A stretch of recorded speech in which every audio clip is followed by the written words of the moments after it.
हमने जो हिंदी की टेस्ट श्रृंखला चला रखी है उसका अगला पेपर है ये आपके उत्तराखंड के जो पेपर हैं, या अन्य में भी काम आ सकता है हिंदी तो उसका आपका 20 नंबर का जो टेस्ट पेपर है, इसका पीडीएफ मैं अपने टेलीग्राम चैनल पर डाल दूंगा, वहां से आप पहले कर लें, उसके बाद यहाँ से मिलान कर लें। इन क्वेश्चनों को कैसे करना है ये मैं एक्सप्लेन कर देता हूं। पहला क्वेश्चन है, अप्रत्याशित का सही उपसर्ग विन्यास होगा, यानी कि ये अप्रत्याशित शब्द किन किन शब्दों से मिलकर के बना है। तो आप इसमें देखिए, जो अप्रत्याशित शब्द है उसका सही उपसर्ग विन्यास होगा अ, इसका अलग है, अ अलग है प्रति, क्योंकि प्रत्याशित में प्रति आपका उपसर्ग है, फिर सित में आ उपसर्ग है, और ये सित ये मूल शब्द है, इसके आगे 1 2 3 उपसर्ग लगे हैं। तो ये अप्रत्याशित शब्द का जो आपका उपसर्ग विन्यास होगा, अलग अलग शब्द जो होंगे वो अ भी अलग होगा, प्रति भी अलग होगा, आ भी अलग होगा और सित भी अलग होगा। तो अप्रत्याशित का सही शब्द विन्यास ये होगा उपसर्ग के रूप में। सप्तऋषि में कौन सी संधि होगी? सप्तऋषि, अब आप देखिए, सप्त शब्द में से अगर हम अ निकाल दें तो ये आपका लास्ट आया इसमें अ, और अगले का है री। पहले पद का अंत भी स्वर में, दूसरे पद का आरंभ भी स्वर में, तो ये हुई स्वर संधि। अब स्वर में कौन सी है? दीर्घ है, गुण है, यण है या वृद्धि है, ये देखने वाली बात है। तो हम इसका संधि विन्यास कर लेते हैं। पहले पद का अंत हुआ है अ में, दूसरे का री में, तो ये बनता है अर, अर। और अगर इसको हम देखें तो इसको हम जोड़ेंगे तो सप्त में से आपका जो आपका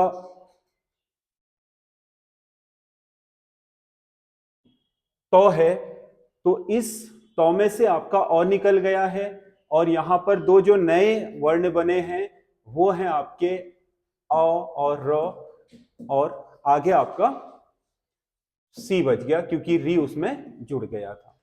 तो अब इसको अगर हम देखें तो ये बन जाएगा ऐसे, जो सौ तो है, तो में से अगर ये जोड़ दें तो इसका हलंत हट जाएगा, और जो रो है ये क्योंकि हलंत लगा है आधा रो है, तो ये अगले वर्ण के ऊपर चला जाएगा, ये हो जाएगा सप्तऋषि। तो जब अर बनता है या ओ बनता है या ए बनता है तो ये तीन बनते हैं। पहले पद का अंत ओ या आ में हो, दूसरे पद का आरंभ आपके किसी अन्य स्वर में हो, तो उस जगह पर बनती है आपकी गुण संधि। और अगला क्वेश्चन है, हिरण शेर से डरता है, वाक्य में कारक होगा। हिरण शेर से डरता है, वाक्य में कारक होगा। डरना, तुलना करना, सीखना, और सबसे इंपॉर्टेंट अलग होना। जहां पर भी इनका से आएगा वहां पर अपादान होगा।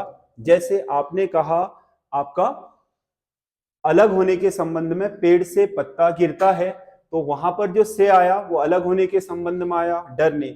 जैसे यहां पर लिखा है शेर, हिरण शेर से डरता है, तो यहां जो से आया वो डरने का से है। तुलना करने का, जैसे राम श्याम से अधिक बुद्धिमान है, तो वहां जो से आएगा। और जैसे सीखने के संबंध में मैंने गुरु जी से संधि सीखी, तो वहां पर गुरु जी से, तो ये जो सीखने के संबंध में से होता है, तुलना का से होता है, आपका डरने का से होता है, अलग होने का से होता है, ये सब से होते हैं अपादान के, तो इसमें अपादान कारक होगा। अगला क्वेश्चन है, आचार शब्द का सही विलोमार्थक शब्द होगा, तो आचार का अनाचार। अगला क्वेश्चन है, कौन सा एक राजा का पर्यायवाची नहीं है? राजा का पर्यायवाची राव होता है, नृप भी होता है, भूपाल भी होता है, राघव नहीं होता है, तो इसका सही आंसर होगा राघव। राघव आपका राम का पर्यायवाची है, राजा का नहीं। जैसे आप देखते हो ना, रघुपति, राघव राजा राम, राघव शब्द का प्रयोग भी कर रहा और राजा का, तो इसका मतलब वहां पर राजा राघव का पर्यायवाची नहीं है, राघव राम के लिए ही आपका एक शब्द है। तो ये आपका राघव राम का पर्यायवाची तो है लेकिन राजा का नहीं है, तो इसका सही आंसर ये होगा। अगला, कौन सा एक तत्सम शब्द है? तत्सम शब्द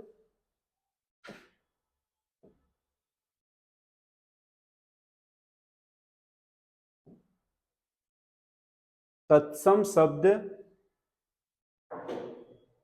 नहीं है, यानी कि तद्भव है, ये होना चाहिए इसमें क्वेश्चन। कौन सा एक शब्द तत्सम शब्द नहीं है? सपूत आपका तत्सम नहीं है,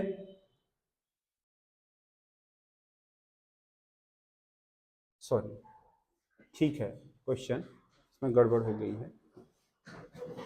कौन सा शब्द तत्सम नहीं है कह रहा है, यानी कि तद्भव है, तीन तद्भव होंगे, एक तत्सम होगा। तो सपूत तद्भव है क्योंकि ये आपका सुपुत्र से बना है। सूरज तत्सम है क्योंकि ये सूर्य से बना है।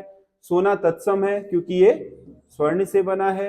हीरक आपका तत्सम शब्द है क्योंकि ये आपका तद्भव इसका हीरा होता है, ये आपका ये तत्सम शब्द है। ये सारे आपके तद्भव शब्द हैं, तो इसका सही आंसर होगा हीरक।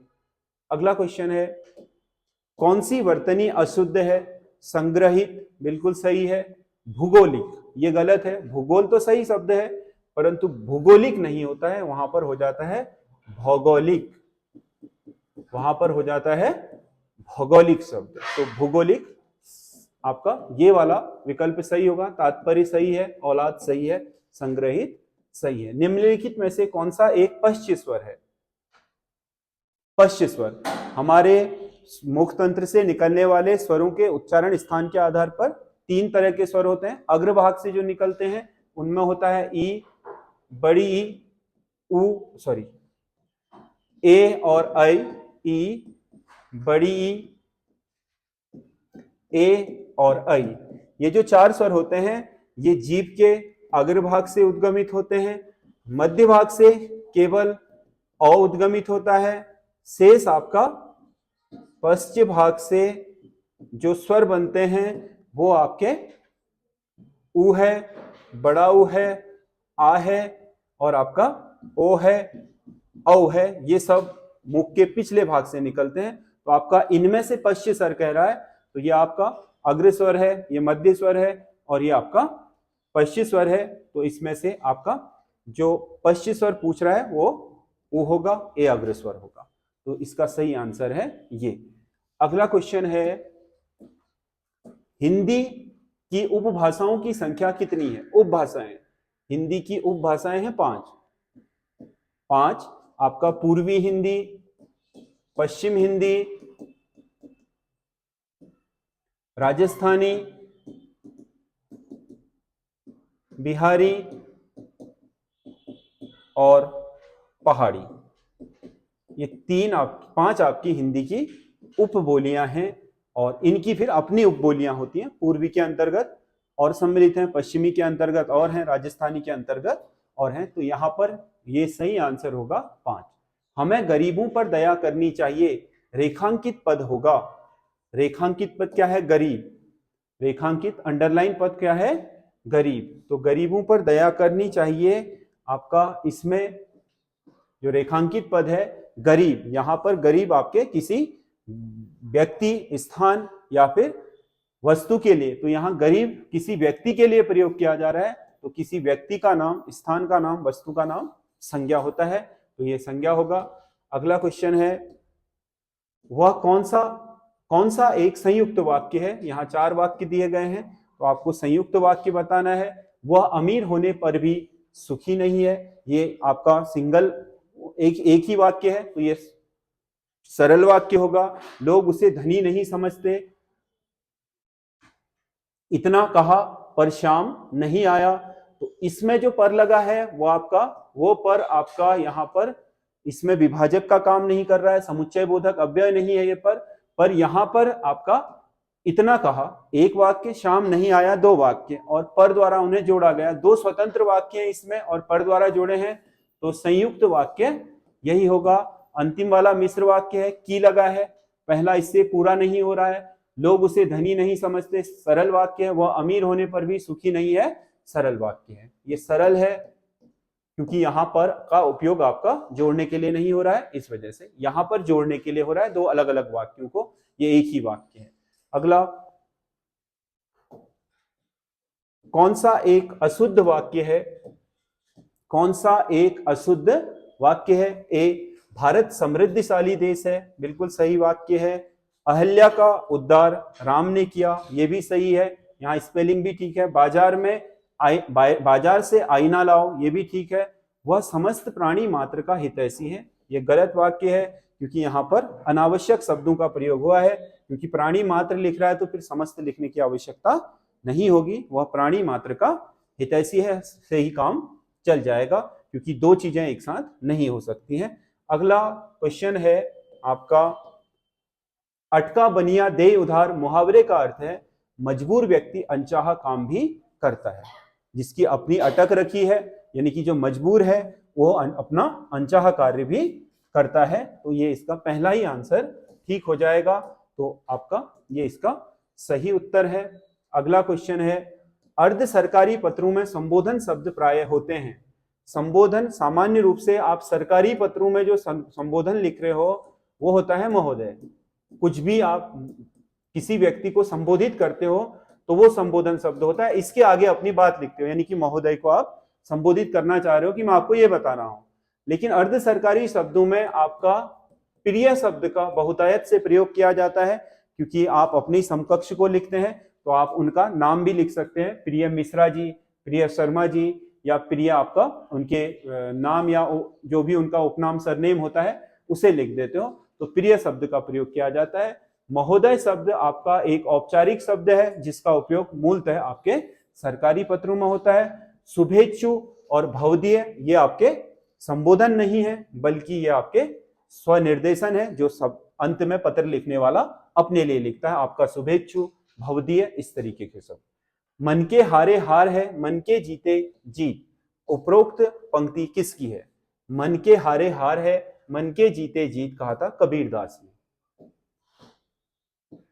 कबीर दास ने। उद्धव शतक किसकी रचना है? उद्धव शतक कवि रत्नाकर की है, रीतिकाल की एक महत्वपूर्ण रचना है। उद्धव शतक इसकी रचना रत्नाकर ने की थी। अगला क्वेश्चन है, हिंदी का पहला समाचार पत्र उद्दंड मार्तंड का संस्करण था। ए दैनिक, बी साप्ताहिक, सी पाक्षिक और डी मासिक। उद्दंड मार्तंड जब 1826 में कानपुर से पहली बार जुगल किशोर द्वारा प्रकाशित किया गया था तो उस समय ये आपका साप्ताहिक होता था। मतलब जो समाचार पत्र रोज छपता है उसे दैनिक बोलते हैं, जो सप्ताह में एक दिन छपता है साप्ताहिक बोलते हैं, जो 15 दिन में छपता है उसे पाक्षिक बोलते हैं, और जो एक महीने में छपता है उसे मासिक बोलते हैं। उद्दंड मार्तंड अपने आरंभ में साप्ताहिक समाचार पत्र था। मुंशी प्रेमचंद की पहली कहानी कौन सी है? कहानी, मुंशी प्रेमचंद ने जो अपनी पहली कहानी लिखी थी वो थी पंच परमेश्वर। ये सब कहानियां हैं उनकी, इनमें से जो उनकी पहली कहानी है, क्योंकि मुंशी प्रेमचंद को आपके उपन्यास और कहानियों के लिए जाना जाता है, तो उनकी पहली कहानी थी पंच परमेश्वर। अगला क्वेश्चन है, सुमित खाना खाकर सो रहा है। सुमित खाना खाकर सो रहा है वाक्य में क्रिया होगी, खाना खाकर सो रहा है। तो आप इसमें देखेंगे कि क्रिया तो हो रही है सोने की, लेकिन एक क्रिया करके सोया है, खाकर। ये भी एक का खाना खाना भी क्या है? क्रिया है। खाना एक क्रिया है, तो खाकर सोया है, सोना क्रिया हो रही है, मुख्य क्रिया ये है, लेकिन उससे पहले एक क्रिया घटित हो चुकी है।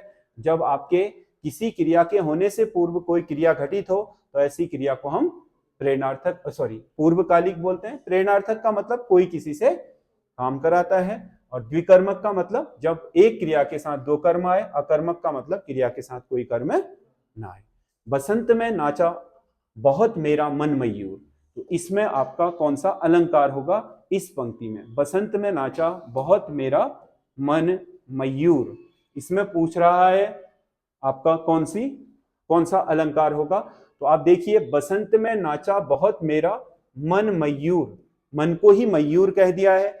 जब दो चीजों के बीच तुलना इतनी प्रगाढ़ होती है कि उनके बीच का फर्क करना मुश्किल हो जाता है, तो वहां पर आपका रूपक अलंकार होता है। उपमा में क्या होता है? में जैसे वो कहता बसंत में नाचा मेरा मन मयूर, जैसा कहता, तो फिर मन और मयूर की तुलना हो रही होती, जैसा शब्द होता वाचक शब्द, तो उसमें आपका उपमा हो जाता। लेकिन रूपक का मतलब यही होता है कि जब आप क्या कह देते हो, किसी एक चीज को ही दूसरे की संज्ञा दे देते हो, तो आपका वहां पर रूपक अलंकार होता है। जैसे आपको एक साधारण शब्दों में समझाऊं मैं, जैसे आपने कहा सचिन आपका ब्रेडमैन जैसा है, तो वहां पर तुलना क्या है, जैसा कह करके कही है, तो इसका मतलब यह है कि सचिन की तुलना ब्रेडमैन से हो रही है, लेकिन वहां पर जैसा भी लगा दिया है, तो वहां पर आपका उपमा अलंकार होगा। अगर इसी बात को यह कहे कि सचिन ब्रेडमैन है, तो अब ये तुलना इतनी प्रगाढ़ हो गई है कि सचिन को ही ब्रेडमैन कह दिया गया है, तो इसका मतलब वहां वाचक शब्द भी नहीं आएगा।